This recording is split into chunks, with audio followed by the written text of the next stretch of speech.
Hi Taurus, welcome and this is your reading.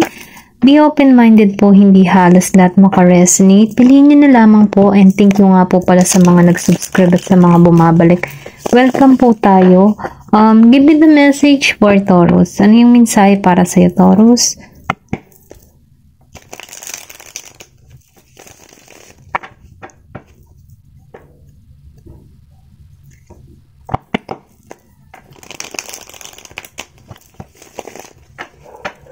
Give me the message for Taurus.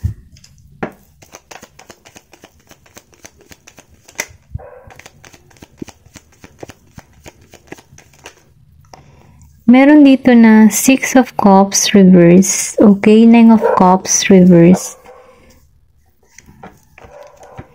Give me the message for Taurus, please. Meron dito na 4 of Cups reverse. The Emperor, the Hierophant, reverse.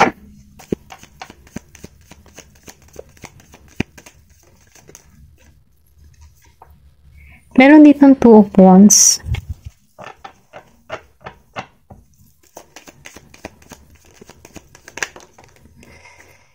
Then, Page of Sword and 2 of Pentacles. Okay.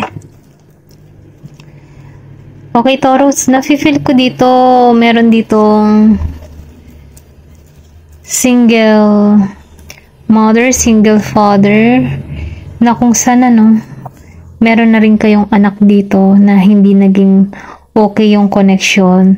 Meron ditong akong nararamdaman na may nagloko or sabihin natin na meron ditong hindi naging patas sa connection na kung sana nagkaroon ng broken family. Ito lang yung nararamdaman ko. Kung makikita mo dito sa 6 of Cups and 9 of Cups reverse, then sinabayan dito ni 4 of Cups reverse. Napipil ko dito na meron kang person na Scorpio, Cancer, and Pisces na kung saan itong tao nito ay kaibahan sa nakilala mo. Kumbaga, yung tipo ba na ang energy ng tao na ito, hindi siya naging mabuti, magulang, or hindi siya naging mabuting ina, ama. Ito lang na-feel ko. Kumbaga, nagitong selfish. Nahitaan ko dito na sinabayan kasi ni 6 of Cups ay naka-reverse. Kumbaga, tipo na, for example, di ba ang isang magulang, kapag merong mga anak, talagang inaasikaso, inaabyad. Pero itong tao na to, kabaliktaran ng ganun. Okay? Ito lang nakikita ko. Kasi itong tao na to, nagitong selfish. Kumbaga, maybe malayaw siya, marami siyang, imbes na unahin yung family or yung anak niya, mas inuuna niya yung sarili niyang kapakanan. Ganun lang yung nararamdaman kong energy dito. Then, sinabayan dito ni 9 of Cups reverse. So, ibig sabihin itong tao na ito, hindi naging matagumpay yung connection, hindi siya naging mabuting magulang, or hindi naging mabuting ina, ama. Okay, piliin nyo na lamang kung anong part kayo dito, vice versa. Alam nyo kung energy nyo to or energy ng person nyo. Meron ditong, kumbaga, hindi to naka-move on. Kung itong tao na to, meron pa rin tong sakit or, sakit sa kahapon na kung saan, nakatuon siya doon, nakahold siya sa ganong sitwasyon na hindi niya pa pinapakawalan. Maybe kaya ka naging, ganito, naging kang matigas na tulad ng Emperor. Dahil, meron ka ditong experience na kung saan, nahirapan ka sa sitwasyon, nabigatan ka. Kasi meron ditong, hindi naging matagumpay yung family, yung connection. Dahil meron ditong pagluloko, maybe nahuli mo na merong lalaki, merong babae, yung ganun ba? Ito lang nararamdaman ko. Na kung saan dito, nagikang si Emperor, nagikang matigas, nagkaroon ka dito ng authority, ginagamitan mo na to ng talino, okay? Ito lang na-feel ko. Dahil lumabas si The Hierophant reverse, mas nagigi ka dito, mas maingat, okay? Pero hindi mo na to, kumbaga, hindi ka na dito masyadong, meron ditong taong hindi na nagiging relihiyoso. Okay, kumbaga ano, sarado yung kanyang intuition. Ito lang nararamdaman ko, hindi halos lahat ha. Meron ditong sarado yung intuition. Kumbaga, nagbago yung pananaw niya sa buhay. May nagalit sa mundo or nagalit sa nangyari. Kumbaga, parang may pagtatampo kay God or sa mga nangyari. Ito lang nararamdaman ko. Pero hindi halos lahat makaresonate. Kasi lumabas yun ng naka-reverse. So, ibig sabihin, kung before, ikaw ay palasimba, ngayon hindi ka na masyadong palasimba dahil sa nangyari sa connection mong ito na kung saan ano, meron ditong promise na hindi naging maayos yung pagsasama, nagkaroon ng broken family na kung saan meron ka ditong hinanakit kung bakit nangyari to. Kaya nakikitaan ko dito na hindi ka na masyadong nagsisimba. Okay, ito lang na-feel ko. Pero ganun pa man ano, nakikitaan ko dito na mas ginagamitan mo ng pusong bakal, okay? Merong ganun dito. Hindi niya pinaiiral yung emotion niya.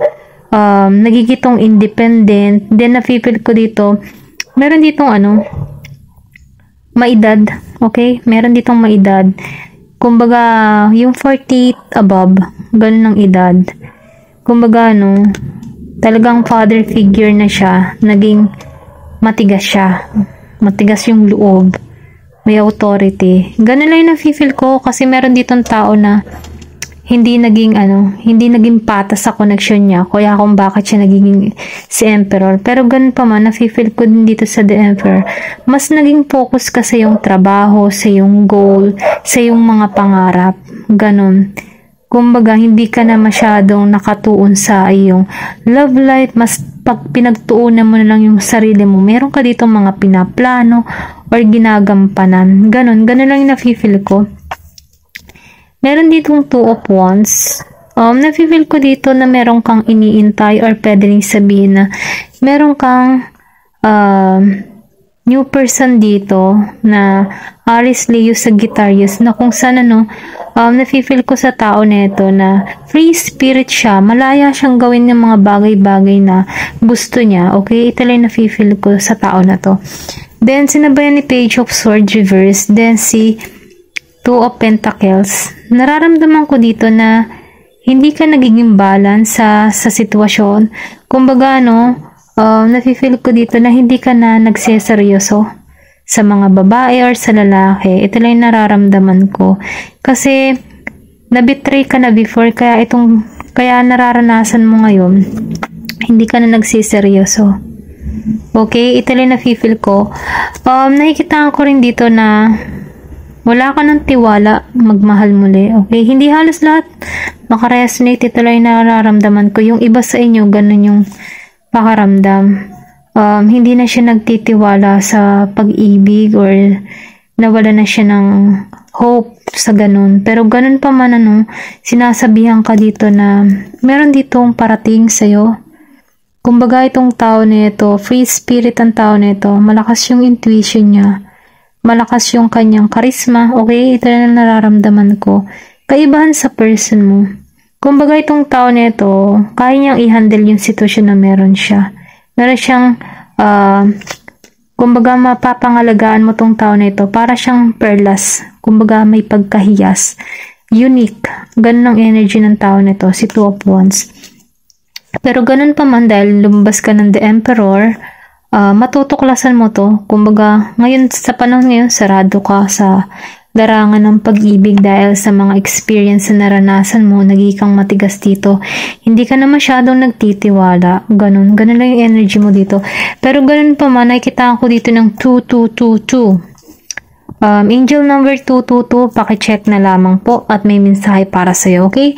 Tingnan pa natin kung ano pa yung mga mensahe para sa'yo, kung bakit ka naging matigas, hindi na nagtitiwala magmahal. Pero ganun pa man, tingnan natin kung ano pa yung parating sa'yo. Sino si 2 of Wands? Si Aries, Leo, Sagittarius. Sino siya sa buhay mo?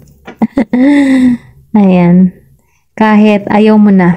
Kahit ayaw mo nang magmahal dito. tanungin pa rin natin dito. Sino si Two of Wands?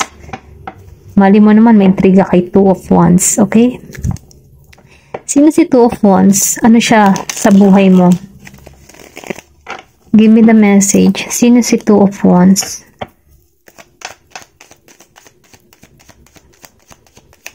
Okay. King of Swords. Okay. Nakikitaan ko tong tao na to, mapababae or lalaki, kung sino ka man nanonood, ano. Si Two of Wands ay isang tao na kung saan, ano, may katatagan, may kalakasan ng loob, may pagka-independent. I think mahuhulog ka lang sa taong ito, or mahuhulog ka sa tao na, sa new person na to, kapag meron siyang character na kaya niyang dalhin ng sarili niya, okay? Yung meron may paninindigan, may authority, may isang salita. Kasi nafe-feel ko dito na may betrayal na naganap sa'yo dito, na kung saan, kung bakit ka naging matigas dito. Pero ganun pa man, dahil meron ditong new person na parating sa'yo, na si Two of Wands, ma-attract ka sa tao neto. Kasi meron siyang ugali na King of Swords and Knight of Pentacles. Kumbaga, meron ron to sa buhay, kaya niyang i-handle yung sitwasyon niya, hindi to palaasan. Then, nafe-feel ko din dito na malakas yung intuition ng tao na ito, malakas yung kutob niya, okay? Then, itong tao na ito, kaya mo to mapagkatiwalaan kasi meron siyang isang salita, hindi to madaling maakit ng lalaki, hindi to madaling maakit ng babae, yung tipong ganun. Kaya nitong mamuhay na mag-isa kahit walang lalaki or babae sa buhay niya. Ganun ang energy nito. Kaya ikaw dito, Taurus, nararamdaman ko dito na ma-attract ka sa tao nito dahil sa ganun yung katangian. Okay, ito lang na-feel ko.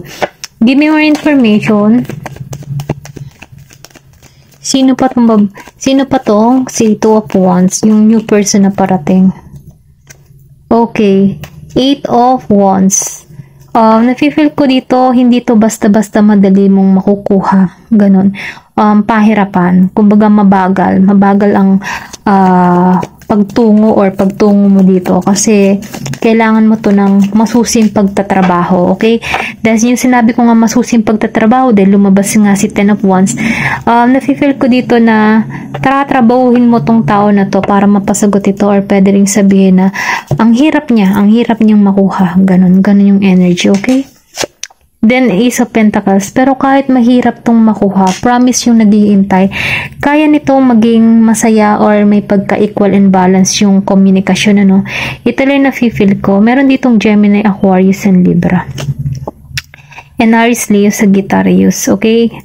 Then, na-feel ko din dito na ito yung promise, ito yung bigay ni universe sa'yo. Okay?